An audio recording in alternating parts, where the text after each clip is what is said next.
அனைவருக்கும் வணக்கம். சுப மாரிமுத்து திருப்பூர்ல இருந்து. இப்பொழுது ஒரு நல்ல பதிவை உங்களுக்கு கொடுக்க வந்திருக்கிறேன். இப்போ பார்த்தீங்கன்னா ஒரு ஜாதகத்துல இந்த செவ்வாய் தோஷத்தை பத்தி ஒரு பதிவு கொடுங்கன்னு சொல்லி நிறைய மக்கள் கமெண்ட்ஸ் போடுறாங்க, நிறைய போன் மூலியமா கேட்குறாங்க.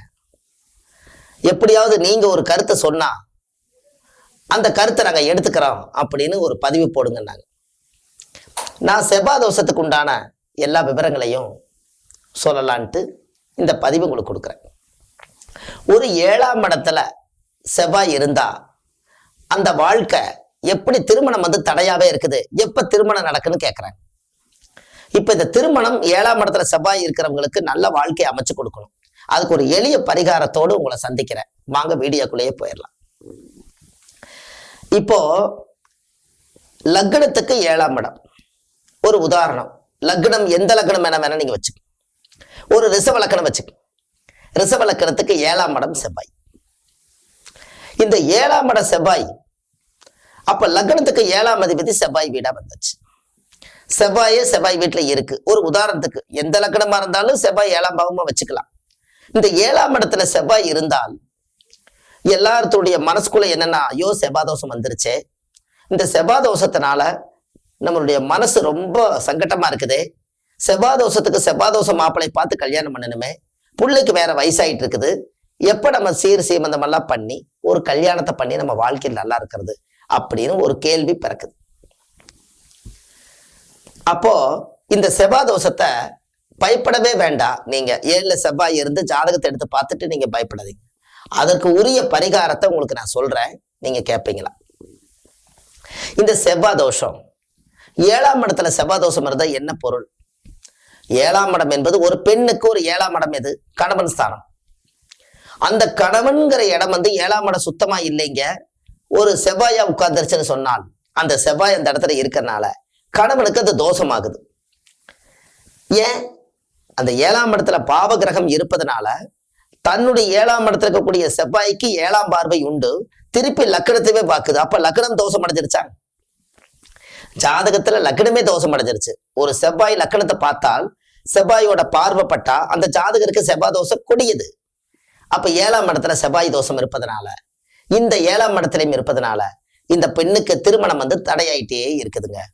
எனக்கு மாப்பிள்ளை கூடவே இல்லை, ஒவ்வொரு மாப்பிள்ளையா பார்த்த மாப்பிள்ளைக்கெல்லாம் கல்யாணம் ஆயிருச்சு, எனக்கு ஆகவே இல்லைங்க அப்படின்னு கேள்வி. செவ்வாய்க்கிழமை அன்னைக்கு 6 மணியிலிருந்து 7 மணிக்குள்ள செவ்வாயுடைய ஓரை வரும். அந்த ஓரையில வேப்ப மரத்தினுடைய நாத்தை நட்ட வைங்க. இந்த காலையில 6 மணியிலிருந்து 7 மணிக்குள்ள வேப்ப மரத்தினுடைய நாத்தை நட்ட வச்சு அதுக்கு தண்ணி ஊத்தி அது மரமா வளர்த்துனா போதும். கொஞ்ச நாள், ஒரு 7 நாள் அது தண்ணி ஊத்திட்டு வந்தீங்கன்னா போதும். அது மேல ஒரு மஞ்சள் தண்ணியை தொளிச்சுட்டு அதுக்கு அடியில ஒரு பச்சை கலர்ல ஒரு எலுமிச்சம்பழம், 3 பழம் 3 அடுப்பு கல்லாட்ட வச்சு மண்ணை போட்டு மூடி தண்ணி ஊத்திடும். அன்னையோட அந்த லக்னத்துக்கு 7ஆம் இடத்துல இருக்கக்கூடிய செவ்வாய் தோஷம் அடியோட விலகிடும். அடுத்த சந்ததிகளுக்கு இவங்களுக்கு கல்யாணமாகி குழந்தை பிறந்தாலும் 7ஆம் இடத்துல செவ்வாய் வரவே வராது. இது நீங்க தாராளமா செய்யலாம். உங்களுடைய வாழ்க்கையில அன்னையோட அந்த செவ்வாய் தோஷம் நீங்கி உங்க வாழ்க்கையில சீக்கிரமா திருமணம் நடக்கும். அதுக்கு அடுத்த மாப்பிள்ளை வந்தோடனே கையை பிடிச்சு மங்களையும் வச்சு பொட்டு வச்சு தன்னுடைய வீட்டுக்கு அழைச்சிட்டு போயிடுவார். அவ்வளவு ஸ்பீடா நடக்கும் இந்த வேப்ப மரத்துக்கு. இந்த வேப்ப மரம் சாதாரண மரம் இல்லை. இந்த வேப்ப மரம் உலகத்திலேயே கரு மருந்து. ஒரு ஆத்தா பார்த்ததுன்னு சொன்னாங்க, உடனே ஒரு வேப்பந்தலை எடுத்து தலைமையில வைக்கிறோம். ஒரு பெரிய அளவுக்கு அந்த காலத்துல ஒரு அருள் சக்தி சாமி விளையாடுதுன்னா வேப்பந்தலையை உருவி தன்னுடைய ஒரு எலுமிச்சம்பழத்தை வச்சு கருமுருன்னு மென்னு ஒரு பிரசாதமா கொடுத்தாங்க. அன்னையோட அவங்க கருமாவை மென்னு அன்னையோட தொலைஞ்சது. வேப்ப மரத்துக்கு அவ்வளவு பெரிய சக்தி இருக்கு. இந்த தோஷம் செவ்வாய் தோஷம் இருக்கிறவங்களுக்கு கட்டாயம் வேப்ப மரத்துடைய நிழல்ல போய் உட்கார்ந்தால் அவங்களுக்கு நல்ல செய்தி வரும். வேப்ப மர கசப்பு தான், ஆனா முன்னோர்கள் சொன்னது, அதாவது முன்னே இனிக்கும், முன்னே கசக்கும் பின்னே இனிக்கும்னு சொன்னாங்க. இது வேப்ப மரத்தை விஷயம் சொன்னாங்க. இந்த வேப்ப மரத்தை எத்தனை பேர் இதை உருவாக்கி இருக்காங்க தெரியுமா? அந்த காலத்துல ஒரு பாட்டே உண்டு. இந்திரன் தந்த வேப்பிலை, இறைவன் தந்த வேப்பிலை, சந்திரன் தந்த வேப்பிலை, சதாசிவம் தந்த வேப்பிலை, இரணையனும் பிரகஸ்வதியும் தியானித்து தந்த வேப்பிலை. வேப்பிலை வாங்கி முனி கொத்து, முனி விசாதி, பக்கப்பிளவை, பரும்பிளவை, உச்சிப்பிளவை, ஓடும் பிளவை, ஓடும் விற்புறுதி, கழுத்து சுத்திய கண்டாமாலை, சுழல்பாதம், கூட்டு சரவாங்கி, கோரா சங்கருப்பா, கல்லடி, முள்ளடி, முறியடி, அம்புப்பட்டது, அறுவாள்பட்டது, வெட்டுப்பட்டது, குத்துப்பட்டது, இப்படி 4448 வியாதிகள் எல்லாம் கீழே போனால் கீழே எரிப்பேன், மேலே போனால் மேலே எரிப்பேன். பின்னங்கையாய் முழங்காய் குஞ்சு குஞ்சாய் எரிஞ்சு, முட்டை முட்டையாய் எரிஞ்சு, ஆடுகள் மேஞ்ச காடுகள் போல அடிபட்டு பிடிபட்டு, செந்நீர் வத்தி, பொன்மாரி வத்தி, திருப்பால் என்கின்ற திருப்பால் கடலுக்கு புகழாம் வா. பரித்தரா மரித்தரா, குருவே துணை, குரு பாதமே துணை, ஓம் நமச்சிவாயா. இப்படி ஒரு மூல மந்திரத்தை வேப்ப மரத்துக்கிட்ட நின்று ஒவ்வொரு சித்தர்களும் இதை தியானிச்சு கொடுத்துருக்காங்க. இந்த கருமருந்து இத்தனை வியாதிக்கும் இந்த ஒரே மருந்து தான். அதுலயே அத்தனை நோய்கள் 4448 வியாதிகளுக்கெல்லாம் ஒரே கருமருந்து வேப்ப மரம். அது யாருக்கு வருதுன்னு பாருங்க, ஜாதகத்துல செவ்வாதோஷம் உள்ளவங்களுக்கு வருது. அதனால செவ்வாதோஷம் உள்ளவங்க மரத்தை நட்டி வச்சுட்டு ஒரு வேப்பிலை எடுத்து கொண்டு வந்து ஒரு 7 நாளைக்கு ஒரு சொம்பு தண்ணி, ஒரு எலுமிச்சை பழத்தை அதுல போட்டு ஒரு வேப்பிலை வச்சு வீட்டுக்குள்ள வச்சு ஒரு விளக்கேத்திட்டு வந்தாங்கன்னா 7 நாள்ல ஒரு நல்ல செய்தி வரும். இதை செஞ்சு பாருங்க, சத்தியம் நடக்கும். ஏன்? சாமிக்கு சக்தி இருக்கிறதுனால நடக்கும். அது ஆதி பராசக்தி குடியிருக்கும் இடம் வேப்ப மரம். அதனால 7ஆம் இடத்துல செவ்வாய் இருக்கிறவங்க கட்டாயமா இந்த பரிகாரத்தை செஞ்சுட்டு வாங்க. எளிமையான பரிகாரம்.